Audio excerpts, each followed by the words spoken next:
ஒருத்தன் மிரட்டுறான், தலையெடுப்போன்னு மிரட்டுறானா இந்நேரம்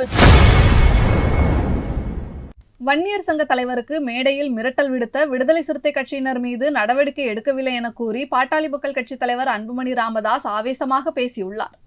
நிகரான ஒரு காவல்துறையாக இருந்த காலெல்லாம் போயிட்டு இன்னைக்கு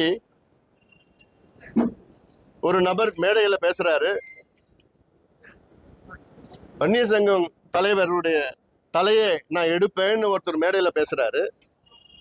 ஆனா அந்த நபர் மீது எந்த நடவடிக்கையும் கிடையாது.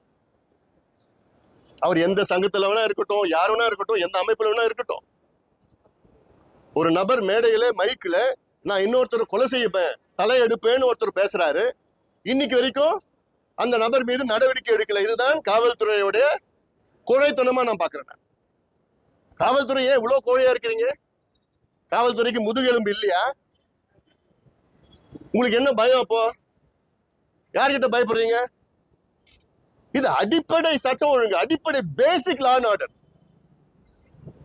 ஒருத்தன் மிரட்டுறான், தலையெடுப்போன்னு மிரட்டுறானா இந்நேரம் அவனை ஜெயில பிடிச்சு போட்டு குண்டர் சட்டத்தில் அடைக்கணும். அப்போ இந்த நிலை தான் தொடர்ந்து 6000 கொலைகள் சொல்லியிருக்கேன். பயமே இல்லை. ஆம்ஸ்ட்ராங் கொலையில இருந்து, அரசியல் கொலையில இருந்து எல்லாம் கொலையும் நடக்கும். எல்லாம் இன்னைக்கு பார்த்தா மருத்துவமனையில வந்துடுச்சு. இப்ப மருத்துவர்களுக்கு பாதுகாப்பு இல்லை. வெஸ்ட் பெங்கால்ல நடந்த சம்பவம் அது வேற விதமான சம்பவம். அது அதனால இங்கே பாதுகாப்பு வேணும், மருத்துவர்களுக்கு பாதுகாப்பு வேண்டும். செய்திகளை உள்ளது உள்ளபடி தெரிந்து கொள்ள ரெஃப்ளெக்ட் நியூஸை சப்ஸ்கிரைப் பண்ணுங்க.